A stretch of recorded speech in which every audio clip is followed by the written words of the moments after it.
كم مرة دخلت السوبر ماركت تشتري حاجة واحدة وخرجت بكيسين مليانين؟ تخيل انك داخل السوبر ماركت تشتري علبة لبن مثلا، لكن وانت خارج بتبص تلاقي نفسك شايل كيسين 3 مليانين شيبسي على بسكوت على منظفات على حاجات ما كانتش في بالك اصلا. وبعد ما تستلم الريسيت وانت مروح بيبدأ عقلك يفوق وتبدأ تدورها في دماغك علشان تعرف هو ايه اللي حصل بالظبط، وبعدين تبص للي اتبقى معاك من الفلوس وتقول لنفسك هي الفلوس راحت فين؟ انا كنت عامل حسابي ان انا هشتري علبة لبن وهطلع على طول. عايز اقولك انك مش الشخص الوحيد اللي بيحصل معاه كده، وعايز اقولك كمان ان اللي حصل ده ما كانش صدفة ولا هي مرة وهتعدي، لانك بالمختصر يا صديقي بتقع ضحية لخطة مدروسة، مش حاجة بتحصل بمحض الصدفة. النهاردة هنحلل الموضوع مع بعض وهنكتشف السر اللي بيخلي الناس بتشتري أكتر من احتياجاتها،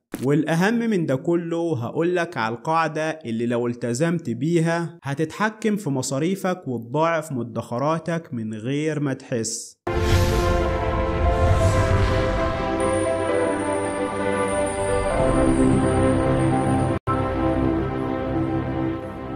اهلا بكم في حلقة جديدة من حلقات فلوسك تحت السيطرة، واحنا في الموسم الاول واللي بنتكلم فيه عن قواعد المال. والنهاردة معادنا مع قاعدة مهمة جدا، وهي قاعدة التسوق بالعقل مش بالعاطفة.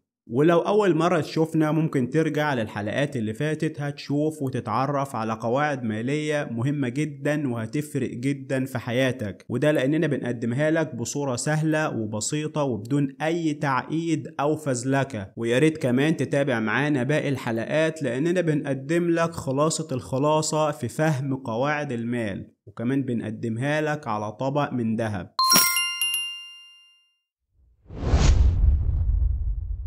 كلنا بنحب الشوبينج، كلنا بنحب نتسوق ونشتري كل اللي نفسنا فيه، وبتبقى لحظة حلوة والترولي قدامك وانت بتنقي وتختار كما يحلو لك. دي حلوة؟ لا دي مش حلوة قوي.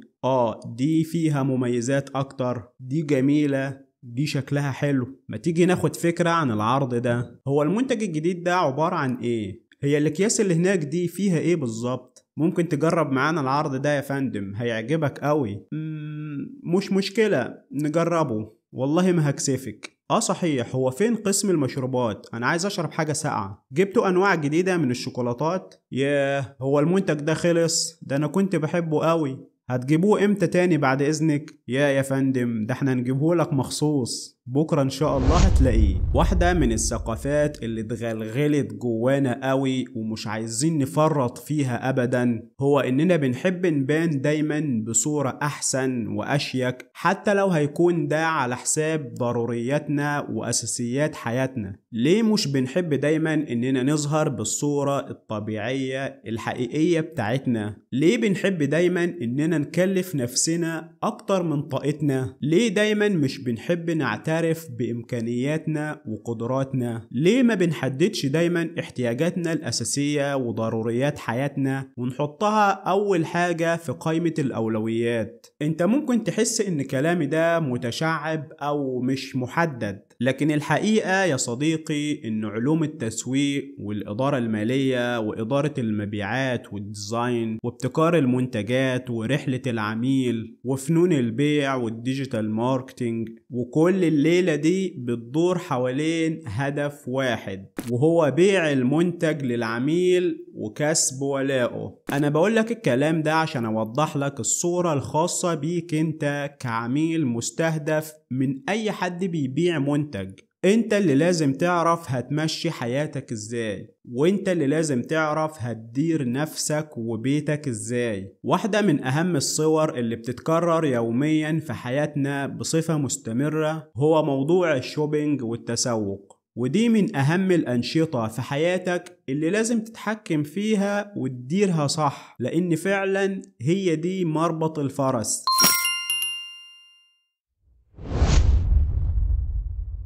أحمد شاب عادي جدا، نزل من شقته عشان يشتري بيض ولبن. دخل السوبر ماركت الصغير اللي تحت بيته، وأول ما دخل شم ريحة المخبوزات الطازة وشاف رف الشوكولاتات اللي بيلمع عند الكاشير وعرض اشتري قطعتين وخد التالتة هدية وعروض ديسكاونت على منتجات الهير كير. وهو عند الكاشير بيحاسب لقى نفسه بيدفع 300 جنيه بدل ال 50 جنيه اللي كان هيشتري بيها بيض ولبن. وهو طالع على السلم حس بالذنب شوية لأنه ما كانش نازل أصلا عشان يشتري الحاجات دي، لكن على طول تتدخل العاطفة ويقول لنفسه عموما كده كده الحاجات دي مش هتخسر وانا كده كده هستخدمها. يعني الموقف اللي معظمنا بيقع فيه ده ان ما كانش كلنا، صراعات ما بين صوت العقل والعاطفة.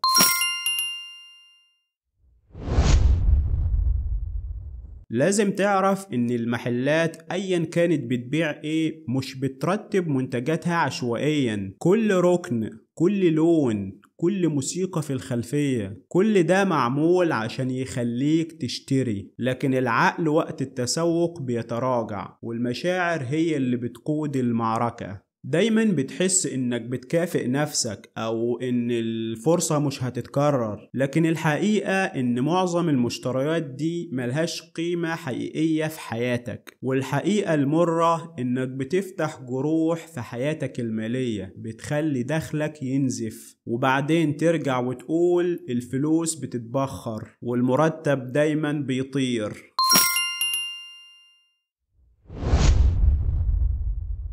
الناس الواعية ماليا عندها عادة بسيطة لكنها قوية جدا، وهي إنها قبل ما تخرج تشتري بتكتب قائمة مشتريات محددة وبتلتزم بيها مهما كانت العروض أو الإغراءات اللي حواليها. القائمة دي مش بتبقى مجرد ورقة، لكن دي بتبقى درع حقيقي ضد الإغراءات المتنوعة، ووسيلة بتخليك تشتري بالعقل مش بالعاطفة. القائمة دي مش لازم تكون على ورقة، ممكن تكون على موبايلك أو في نوت بوك صغير معاك أو حتى في دماغك. المهم إن يكون في قائمة محددة.